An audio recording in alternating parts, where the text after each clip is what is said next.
Halo semua, kembali lagi dengan saya Hanu di channel Hanu Pradityo di sini. Di konten sebelumnya, di channel sebelah lebih tepatnya, aku udah menontonnya Kamen Rider Revice Battle Familia. Nah, kalian bisa menonton reaksinya di channel Hanu PRDT ya. Aku masih bingung nyari namanya ya. Nama channel seperti itu. Ya, sedikit promosi di sini. Dan di video kali ini aku mau bahas dan review soal impresiku tentang film ini ya, dan aku mencoba sejujur-jujurnya baik dari subjektif atau objektif ya, mulai dari berbagai pendapat pribadi dan juga sudut pandang khusus. Nah, tapi sebelum itu,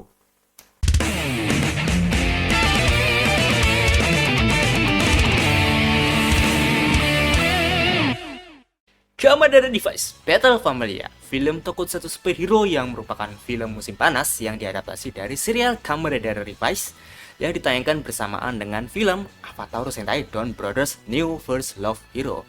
Nah, kalau tayangnya sih di bioskop tanggal 22 Juli 2022 kemarin, sedangkan pas rilis DVD atau Blu-ray-nya itu tanggal 23 November 2022 kemarin. Nah, setting ceritanya itu sebelum episode 47 dan setelah film pendek eksklusif yang ditayangkan di Toy Tokusatsu Fan Club, yaitu Birth of Chimera ya, sebagai prequel dari film ini. Kalau kalian tanya juga soal di Kamen Rider Kids yang sendiri, kira-kira settingnya kayaknya sebelum Desire Grand Prix di episode 1. Nah, dan di sini hampir semua aktor utama dari serial Revice itu hadir di sini ya, bahkan anggota Deadman-nya, kecuali si Tamaki. Bintang tamu yang hadir di sini ada si Haruka Tateishi ya, yang dulu jadi Suo Tiger di Dobutsu Sentai Shoujo, dan Iseme Mahara dari JO1 ya, juga hadir sebagai salah satu tokoh di film ini, dan juga ada aktor Kaku Ranger yaitu Ken Kosugi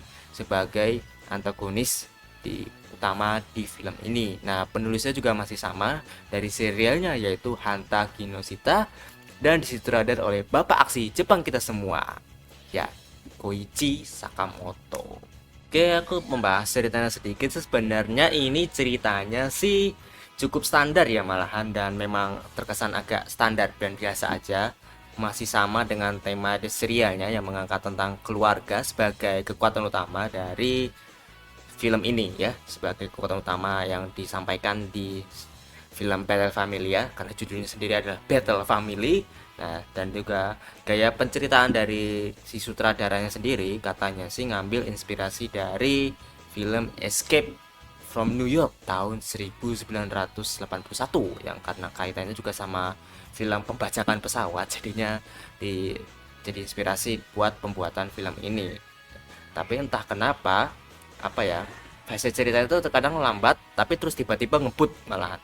Entah kenapa, memang agak nggak suka sih dari cara pembawaannya.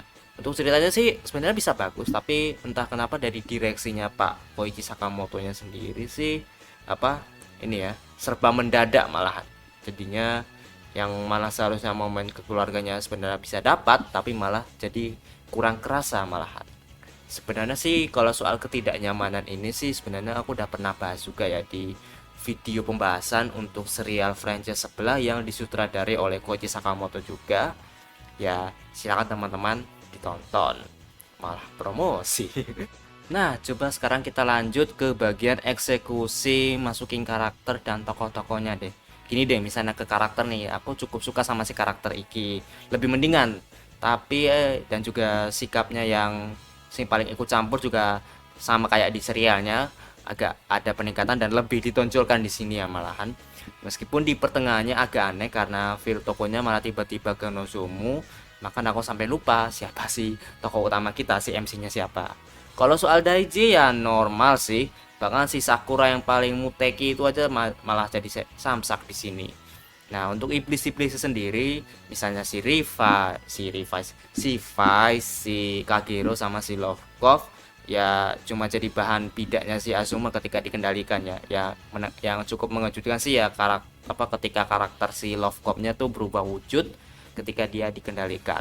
Ada lagi yang aku suka sih di karakter ini, yaitu karakter si ibunya Igarashi bersaudara, si Yukimi. Meskipun ada saat yang bikin random juga sih, karena tiba-tiba keluar iblisnya ibunya si Yukimi Igarashi, itu ada yang paling random sih, tiba-tiba muncul ya. Itu memang gaya si Koichi Sakamoto sih, malah eksekusinya agak kurang dapat lah malahan. Dan juga memang kehadiran si Gis itu random sebenarnya, cuma ya karena aksinya bagus sih aku maafin. Terus soal wajah baru di sini misalnya si Nozomu ya yang jadi Kamen Rider Chimera ya.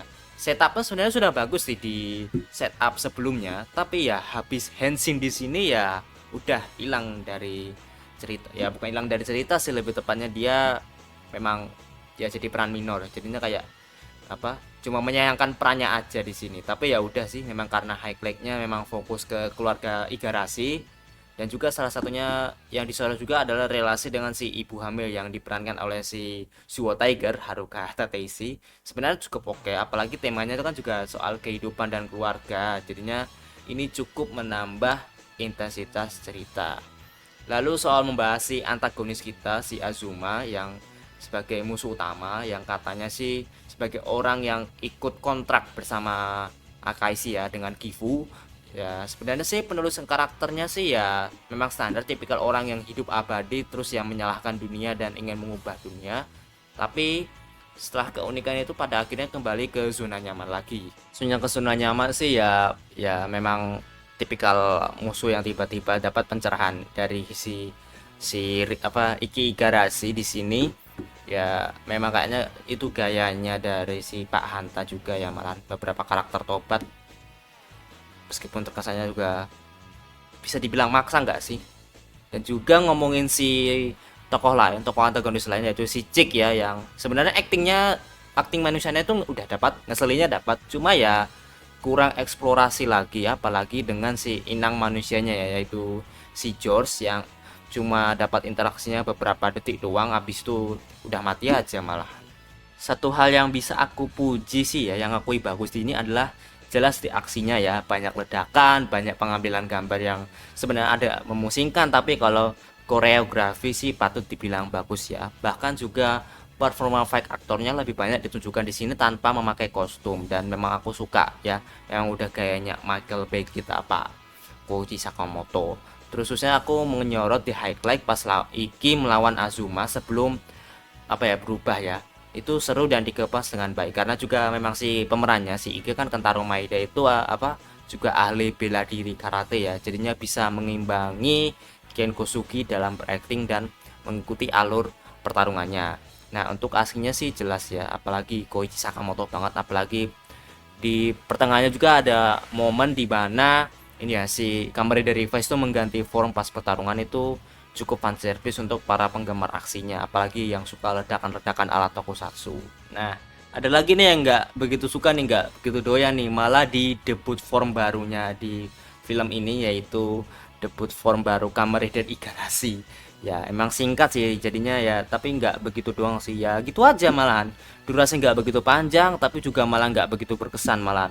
Jadinya maaf nih, meskipun itemnya itu adalah modifan Vice Time Thunder Girl, dan padahalnya form itu sudah cukup lebih baik malah, tapi ya secara eksekusi visual presentasinya nggak begitu bagus ketika di film ini malahan. Aduh jadinya nggak ada keren-kerennya aku lihatnya, kasihan banget loh, padahal udah berharap sih, tapi ya memang standar banget malahan. Malah di movie ini juga ada beberapa error ya di penataannya, misalnya ada suara transformasinya si Ultimate Revice itu berbeda dengan seriesnya ya, kayaknya ada kesalahan di editing soundnya. Terus tiba-tiba motornya Daiji yang tiba-tiba muncul, si Phoenix yang mungkin bantuan dari udah dibawain si Hiromi sih, mungkin itu ada benarnya sih, meskipun agak ajaib tiba-tiba muncul. Dan volume standby ininya sound tiabelnya tuh ada yang tiba-tiba kelebihan, ada juga yang kekurangan malah, jadinya kayak ada yang mendominasi sih malah, jadi kayak penataan soundnya tuh kurang enak di telinga. Dan juga sedikit trivia sedikit, meskipun settingnya ceritanya sebelum episode 47, tapi karena film ini juga diproduksinya sebelum arc terakhir melawan Gifu sih, makanya form Ability Life dan juga Muteki Gen itu nggak ada di sini ya, karena memang belum disiapin kostumnya. Jadinya memang di serial tuh kostumnya tuh mendadak banget dibikinnya malahan. Akhirnya gimana nih, apakah film ini kualitasnya sama pas kualitas Revice di pengunjung akhirnya? Ini lebih tepatnya sih film buat fun-fun aja sih ya, buat tontonan nemanin anak malahan.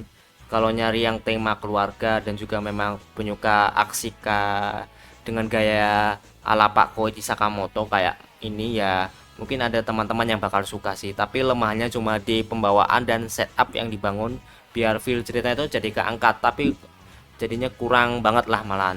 Form baru juga di sini rasanya cuma numpang lewat, tapi aku suka. Iya, dominan suka dengan beberapa aksi hand to hand combatnya. Jadinya memang lebih banyak di aksinya sih. Kalau kamu nyari ceritanya sih kayaknya nggak dulu. Apabila teman-teman punya sudut pandang lain atau punya preferensi pribadi yang mau disampaikan, boleh teman-teman silahkan komen. Dan aku menerima dengan senang hati. Jadinya sih skor akhirku dariku sejujur-jujurnya adalah 6,8 dari 10 ya. Boleh teman-teman terima atau mungkin teman-teman merasa lebih rendah atau ketinggian ya. Teman-teman boleh juga berpendapat di kolom komentar ya. Silahkan komen ya. Dan juga terima kasih yang sudah menonton video ini sampai akhir. Jangan lupa berikan like dan subscribe juga buat mendukung channel ini ya. Kalau teman-teman mau request pembahasan atau main game atau video kayak gini lagi sih, silahkan teman-teman komentar di bawah juga, malahan aku bakal coba bacain dan mungkin menyesuaikan dengan kesibukanku juga. Oke, terima kasih yang sudah menonton video sampai akhir. Sampai jumpa di video-video berikutnya. Ikini iku saya Henshin.